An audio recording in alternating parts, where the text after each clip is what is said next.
RBSC Hindi ज्ञान के इस भाग में आप सभी का बहुत बहुत स्वागत है। आज हम हिंदी साहित्य के अंतर्गत कवि सेनापति के परिचय उनकी व्याख्याओं का अध्ययन करेंगे। यदि आपने अभी तक हमारे चैनल को लाइक और सब्सक्राइब नहीं किया है तो अतिशीघ्र लाइक और सब्सक्राइब कर लें। देखिए कवि सेनापति कि कवि सेनापति इनका मूल नाम ना होकर इनकी उपाधि थी और इनका मूल नाम अप्राप्य है, अर्थात प्राप्त नहीं है, ज्ञात नहीं है।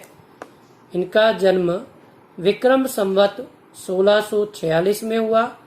पिता का नाम गंगाधर दीक्षित, पितामह का नाम परशुराम दीक्षित और इनके गुरु का नाम हीरामणि दीक्षित था।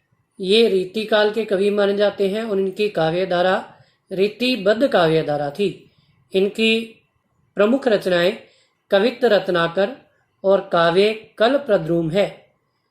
विशेषताएं देखिए, इनके जन्म स्थान के संबंध में विद्वानों में मतभेद है और जनश्रुति के अनुसार कवि सेनापति अनूप शहर जिला बुलंदशहर के निवासी थे।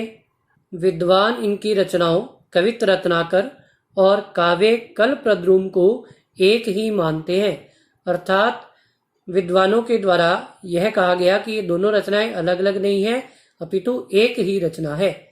इनकी काव्य कल्पद्रुम रचना अप्राप्य रचना है। ये संस्कृत भाषा के सिद्धहस्त कवि माने जाते हैं। इनके पदों में प्रकृति का सूक्ष्माति सूक्ष्म चित्रण मिलता है। इनकी रचना कवित्त रत्नाकर से यह ज्ञात होता है कि ये कान्य कुब्ज ब्राह्मण थे। ये भक्ति काल और रीति काल के संधि काल के कवि माने जाते हैं, अर्थात भक्ति काल का समापन हो रहा था और रीति काल का प्रारंभ हो रहा था, उस समय के कवि माने जाते हैं। श्लेष अलंकार इनका प्रिय अलंकार माना जाता है। बरण बरण तरु फूले उपवन बन, सोई चतुरंग संग दल लहियतु है। देखिए, प्रस्तुत काव्यांश के माध्यम से कवि सेनापति ने वसंत ऋतु के आगमन पर होने वाले प्राकृतिक परिवर्तनों को चित्रित करते हुए वसंत ऋतु को ऋतुराज अर्थात ऋतुओं का राजा सुशोभित किया है। देखिए, बरण बरण, बरण बरण अर्थात भिन्न भिन्न, दोनों एक ही शब्द है और अर्थ भी एक ही है, इसलिए यह आपके पुनरुक्ति प्रकाश अलंकार है।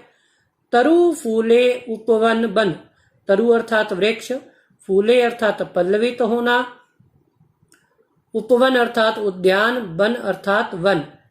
कवि सेनापति कहते हैं कि वनों और उपवनों में वसंत ऋतु के आगमन पर वृक्षों पर भिन्न भिन्न रंग के पुष्प खिल गए हैं। सोई चतुरंग संग दल लहियतु है। सोई अर्थात वही कि वे भिन्न भिन्न रंग के पुष्प ही, चतुरंग अर्थात 4 अंगों वाली, संग अर्थात साथ, दल अर्थात सेना, लहियतु है अर्थात लेकर आया है, वही भिन्न भिन्न रंग के पुष्पों का समूह ही वसंत ऋतु की चतुरंगिणी सेना है जिसे वह अपने साथ लेकर आया है। बंदी अर्थात चारण, जीमी अर्थात जैसे, बोलत बिरद, बिरद अर्थात विरुदावली, वीर अर्थात वीरों की, कोकिल है, कोकिल अर्थात कोयल, कि जिस प्रकार चारण किसी वीर पुरुष की विरुदावली का गायन करते थे, उसी प्रकार वसंत ऋतु के आगमन पर कोयलों की मधुर कूक किसी चारण के द्वारा गाई जाने वाली विरुदावली को कृतार्थ करती है। गूंजत मधुप गान गुण गहियतु है। गूंजत अर्थात गुंजार करना, मधुप अर्थात भ्रमर, गान गुण गहियतु है गुणगान करना, गान गुण अर्थात गुणगान करना, गहियतु है अर्थात रूप ले लिया है। कवि कहते हैं कि भ्रमरों के द्वारा पुष्पों पर गुंजार करना ऐसा प्रतीत होता है कि जैसे भ्रमरों ने उस वसंत ऋतु का गुणगान करते हुए किसी संगीतकार का रूप ले लिया है। आवे आसपास पुहपन की सुबास सोई। आसपास अर्थात चारों ओर से, पुहपन अर्थात पुष्पों की, सुबास अर्थात सुगंधि की चारों ओर से वायु के प्रवाह द्वारा पुष्पों की सुगंधि आ रही है। सौंधे के सुगंध मांझ सने रही ऋतु है। सौंधे अर्थात सोने की वसंत ऋतु के आगमन पर उत्पन्न होने वाले सरसों के पीले पुष्पों से टकराकर आती हुई हवा इस बात को कृतार्थ करती है कि जैसे सोने के मध्य सुगंध विद्यमान रहती है। सने का अर्थ है लिप्त रहना अथवा विद्यमान रहना। शोभा को समाज सेनापति सुख साज आर। कवि सेनापति कहते हैं कि वसंत के द्वारा इस परिवर्तन के कारण संपूर्ण समाज शोभनीय हो रहा है और सभी लोग प्रसन्न हो रहे हैं। आवत बसंत ऋतुराज कही ऋतु है कि इस प्रकार के प्राकृतिक परिवेश के माध्यम से ही ऋतुओं के राजा वसंत का आगमन हो रहा है। मलय समीर शुभ सौरभ धरण धीर सरबर नीर जन मज्जन के काज के। देखिए, प्रस्तुत काव्यांश के माध्यम से कवि सेनापति ने वसंत ऋतु में होने वाले प्राकृतिक परिवर्तनों को चित्रित करने का प्रयास किया है। मलय अर्थात मलयगिरी पर्वत, समीर अर्थात वायु, शुभ अर्थात सुंदर, सौरभ अर्थात सुगंध, धरण अर्थात धारण करना, धीर अर्थात धैर्य। कवि सेनापति कहते हैं कि मलयगिरी पर्वत से आने वाली वायु अपने साथ सुगंधी लेकर आती है और वह सभी के हृदय को धैर्य प्रदान करती है, अर्थात सभी अत्यधिक सुखद अनुभव प्राप्त करते हैं। सरबर नीर जन मज्जन के काज के, और वसंत के आगमन द्वारा सरोवरों का जल, जन अर्थात मनुष्य, मज्जन अर्थात स्नान के, काज के अर्थात कार्य के लिए, कि सरोवरों का जल लोगों के स्नान आदि के कार्य के लिए उपयुक्त हो जाता है। मधुकर पुंज, मधुकर अर्थात भ्रमर, पुंज अर्थात समूह, पुनि अर्थात बार बार, मंजुल अर्थात मनोरम, करत अर्थात करते हैं, गूंज अर्थात गूंज, कि भ्रमरों के समूह बार बार पुष्पों पर मधुर गुंजार करते हुए विचरण करते हैं। सुधरत कुंज सम सदन समाज के, सुधरत अर्थात सुधारे जाते हैं अथवा सुधार किया जाता है। कुंज सम सदन समाज के, सदन अर्थात भवन, समाज अर्थात समाज, कि समाज के सामान्य भवन भी इस वसंत के प्रभाव द्वारा कुंजों के समान सुधार दिए जाते हैं, अर्थात शोभनीय बना दिए जाते हैं। व्याकुल वियोगी, वियोगी अर्थात अपने प्रियतम के प्रेम में विरह को धारण करने वाला। वियोगी अत्यधिक व्याकुल हो जाते हैं। जोग के सके ना जोगी, और योगी भी योग साधना करने में स्वयं को विफल पाते हैं, क्योंकि वसंत ऋतु का मनोरम वातावरण उन्हें अपनी ओर आकर्षित करता है अथवा उनके मन में चंचलता उत्पन्न कर देता है। तहां बिहरत भोगी सेनापति सुख साज की। बिहरत का अर्थ होता है आनंद लेना। भोगी अर्थात विषय वासनाओं के प्रति आसक्त होने वाले। कवि सेनापति कहते हैं कि विषय वासनाओं के प्रति आसक्त होने वाले इस मनोरम वातावरण में संपूर्ण सुख सुविधाओं का आनंद लेते हैं। सगन तरु लसत बोले पिक कुल सत। सगन अर्थात गधे, तरु अर्थात वृक्ष, लसत अर्थात सुशोभित होते हैं, कि घने वृक्ष सुशोभित होते हैं। बोले पिक कुल अर्थात कोयलों के समूह, और उन पर अधिकाधिक कोयल अपनी मधुर कूक उत्पन्न करती हैं। बोले अर्थात बोलती हैं। देखो ये हुलसत आए ऋतुराज के।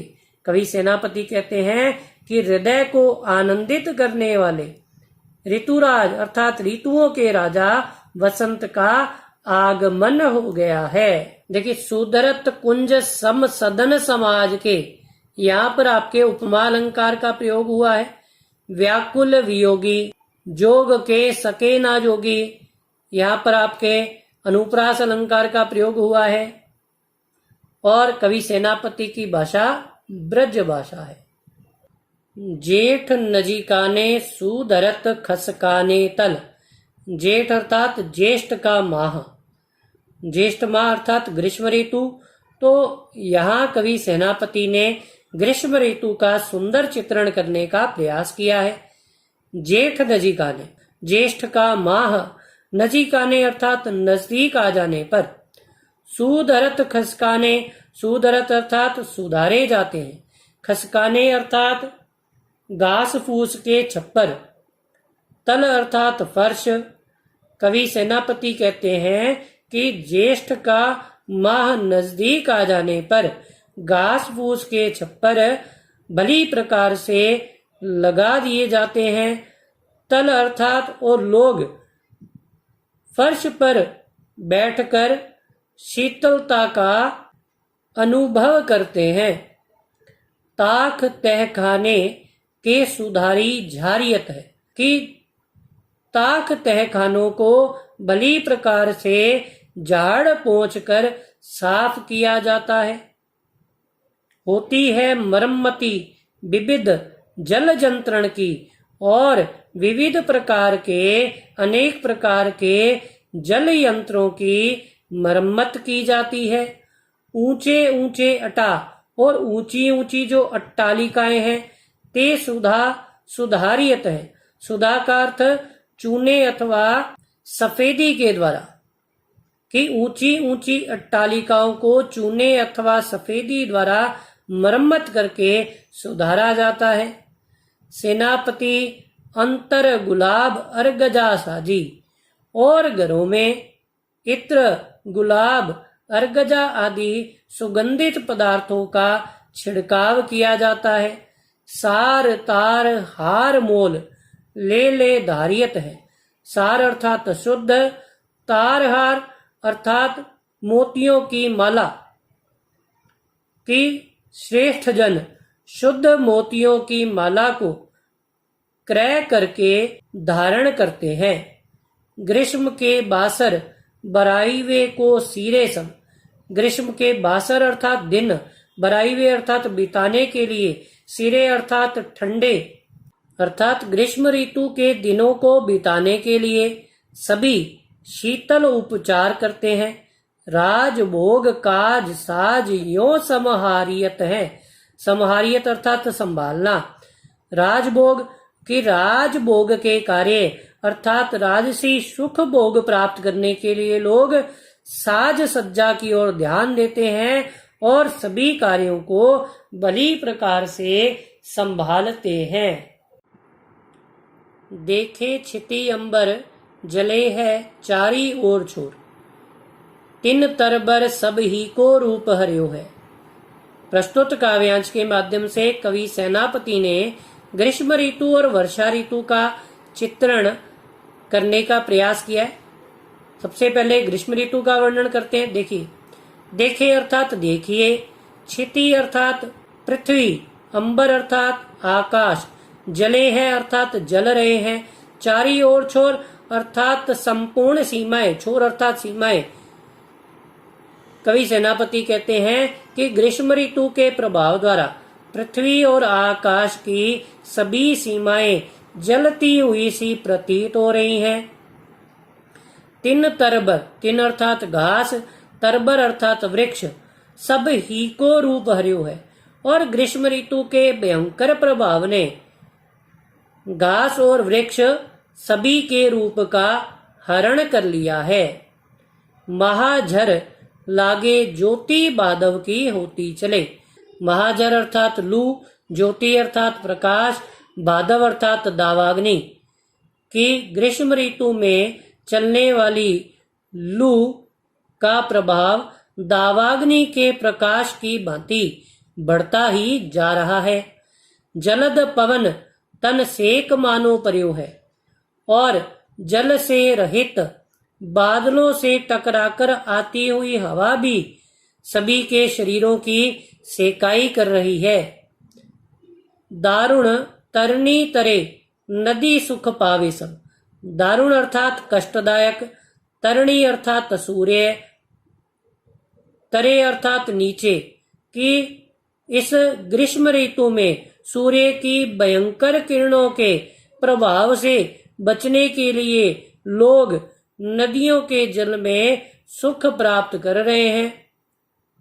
सिरी घनछा, सिरी अर्थात ठंडी, घनछाह अर्थात बादलों की छाया अथवा वृक्षों की छाया, चाही बोई अर्थात चाहना, चित्त धर्यो है कि सभी का हृदय वृक्षों अथवा बादलों की ठंडी छाया में रहने का हो रहा है। देखो चतुराई सेनापति कविताई कीजू, ग्रीष्म विषम वर्षा की सम करियो है। कवि सेनापति कहते हैं कि मेरे कवित्व की चतुराई को देखिए कि मैंने ग्रीष्म ऋतु को भी वर्षा के रूप में परिणत कर दिया है। देखिए वर्षा ऋतु का वर्णन। देखे छिति अंबर जले है चारी ओर छोर। छिति अंबर अर्थात पृथ्वी और आकाश चारों ओर जल ही जल व्याप्त है अर्थात जल में डूबे हुए दिखाई दे रहे हैं। तिन तरबर सब ही को रूप हर्यो है और वर्षा ऋतु ने घास और वृक्ष सभी को अपने जल के प्रभाव द्वारा उन्हें हरी तिमा से युक्त कर दिया है। महाझर लागे ज्योति बादव की होती चले और बादों के महीनों में वर्षा की झड़ी लगी हुई है और बिजली के चमकने का प्रकाश उत्पन्न हो रहा है। जलद पवन तन सेक मानो पर्यो है और बादलों से टकराकर आती हुई हवा सभी के शरीर को सुख प्रदान कर रही है। दारुण तरनी तरे नदी सुख पावे सब। दारुण अर्थात काठ की, लकड़ी की, तरणी अर्थात नौका, तरे अर्थात नीचे की लकड़ी की नौकाओं में सभी लोग इस मन भावन मौसम में इधर उधर विचरण करते हुए सुख प्राप्त कर रहे हैं। श्री घनछा चाही बोई चित्त धर्यो है और सभी का मन इस शीतलता युक्त वातावरण में रहने का हो रहा है। देखो चतुराई सेनापति कविताई कीजू। कवि सेनापति कहते हैं कि मेरे कवित्व की चतुराई को देखिए कि मैंने ग्रीष्म ऋतु को भी वर्षा का रूप देकर उसे परिवर्तित कर दिया है। देखिए यहाँ आपके उत्प्रेक्षा अलंकार का प्रयोग हुआ है और तिन तरबर सब ही को रूपर्यो है। तिन तरबर यहाँ आपके अनुप्रास अलंकार की छटा देखने को मिलती है। इसके अलावा ब्रज भाषा का प्रयोग काव्य में कवि सेनापति ने किया है।